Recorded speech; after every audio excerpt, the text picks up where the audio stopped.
past game, and we'll go from there and start taking questions.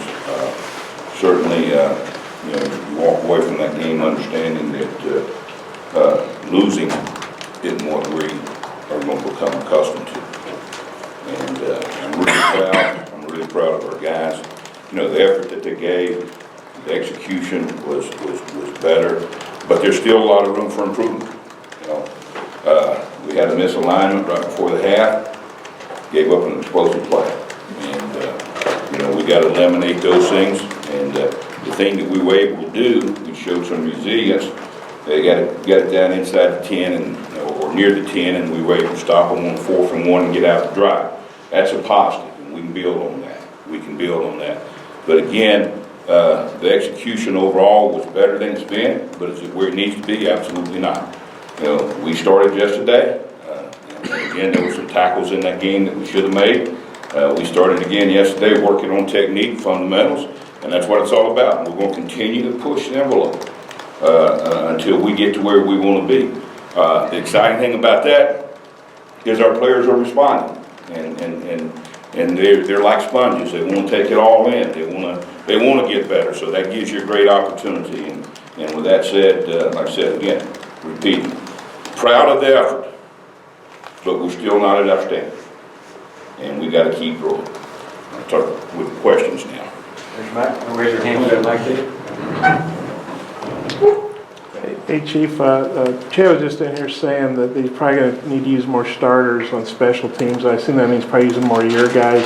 How do you feel about that? Because I know it's probably a fine line.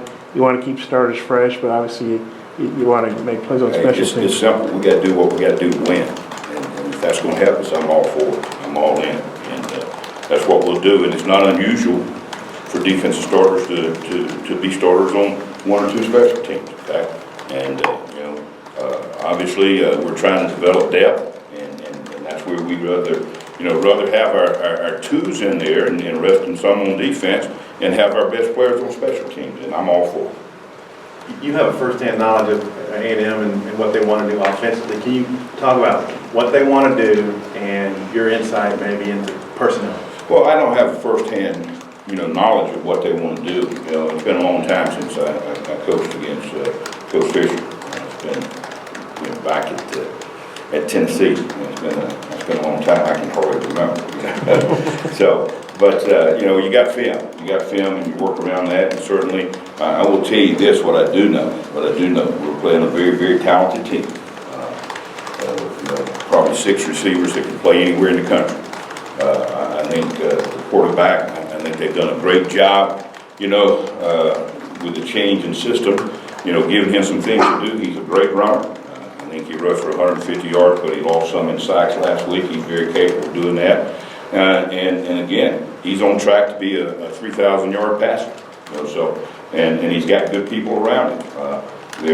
They got a couple young guys in the offensive line, but guess what? Everybody's playing with young guys somewhere. They got junior, senior, and 3 sophomores. Jim Turner's who I do know a good bit about. Is a really, really outstanding offensive line coach. And, he's got a track record of that. So you look at it, it's a very talented team. And they're well coached. They know what they want to do. And it's our job to try to prevent them from it. Yes, do you provide the offense, since you know their defensive personnel so well, you and Coach Cooper both, do you provide some input on that to the offensive staff? And also, personally, does this game mean anything different for you? Not personally. I mean, it's important, and it's a big game, and it's important because it's our next game, and that's what we're looking forward to. We want to get better. We want to get better every week out, and we can't take 2 steps forward and take a step back. We got to keep pushing to be better. So it's an exciting game, and it's a big game because it's our next game. There's no question we're playing in the SEC. When we talk about the quality of people that we're playing against, that's what we're going to play against almost week in and week out. And they don't have any deficiencies there, and that's good for them. So we got to get up to that level, and we got to keep pushing, and that's why I'm excited, because we got an opportunity to go out tomorrow, get this team better, see how far we can push, and then you got an opportunity on Saturday to go see where you are. Derek Munson started Saturday, Coach, and what went into him getting more playing time, and how did he do in Well, I think he performed well. Certainly, we're pushing the envelope. We're trying to get better. If it means, changing some things around or personnel a little bit, then that's what we're going to do. But I was pleased. First play of the game, he's got an opportunity to make a big play. When we got a sack, he forced an incomplete pass. But you'd like for him to go in there and make that sack on the first play of the game. That kind of turns that drive around. But no, he's doing a good job for us, and we're going to keep moving guys in and out until we're sure we got the 11 best on the field. John, getting Ramsey back for really, I guess, a full game and Dre, what did that bring to your defense, those two guys? It brought some senior leadership, and certainly you don't have to be a senior to be a leader. That's not what I'm saying, but it brought some guys that have played a lot of football. And it made a difference, and having those two guys out there, your pass rush is better. Not that it was poor before, and you got a guy that can communicate at the linebacker position, and I think this, probably played him too many plays with Dre, but we were playing well enough, and I didn't want to disturb what was going on out there, but.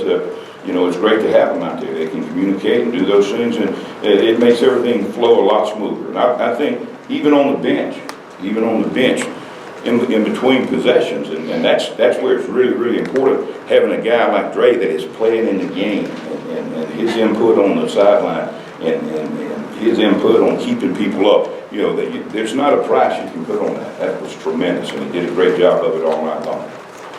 Coach, that kind of leads into my question. I know they only played, I think, 58 snaps or something, but I think overall you're probably playing your linebackers and your safeties and corners more than you had hoped to play them in terms of the percentage of snaps and stuff. How do you get to that point with Mason, Fouché, and some of the other younger guys at linebacker where you can play them a little bit more to relieve the starters? Well, it's a process, that's ongoing.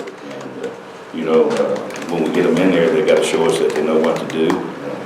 They got to show us that they're ready for SEC football, and that's happening.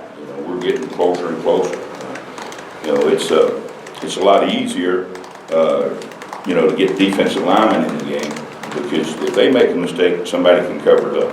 On the back end, if there's a mistake made, usually somebody's fans playing and it won't be ours. So, but we're pushing in that direction. Mason and Fouché are both going to be really, really good players. Sometimes as coaches, you're a little bit nervous about when to get them in the game, and we got to make that happen. We got to continue to make that happen, and that's a big priority for us. Chief, you practiced against Raheem Boyd obviously when you were at A&M. I guess you were probably on the scout team. You practiced against him here. Just from a defensive standpoint, what impresses you about his game? What makes him a good running back? Well, he's got some speed, and he's got some ability to run behind his pads and stick his foot in the ground and make somebody miss, and that's what good running backs got to be able to do. They got to gain some extra yards after contact, and they got to be able to stick their foot in the ground and make a cut and take the ball on down the field. And he's got a good bit of that. So that's the thing that you see first of all. And Kevin, I know he played some last week on special teams. Kevin Richardson, do you anticipate him maybe getting some defensive snaps this week, second week back? Yeah, we'll see as practice goes along. We'll see as practice goes along, and we got a lot of work to do before we decide or make some of those decisions. They'll be made on how well our guys practice in our next 2 days of practice. And this obviously A&M's won 6 in a row, and I think you won 3 in a row over there. Kind of what do you think? What's your take on this series? There's been some crazy overtime games, and what's it like being on both sides of it now? Well, I hadn't been on this side until this week, so so I'm finding out along with everybody else. But no, let me tell you this. Football is played on that field. It doesn't matter which team's over there. You're over here with your team, and what we focus on is getting our team ready to execute and play as well as we can. And that part of it never changes. And obviously, it's a big game because you're talking about two teams that moved from a different conference, or the same conference. They were in the same conference before they came to the SEC. So there's a lot of history before, our approach is going to be the same. It's Team X over here, and it's our team over here, and we got to be able to go execute and do the things that we need to do to be competitive and win.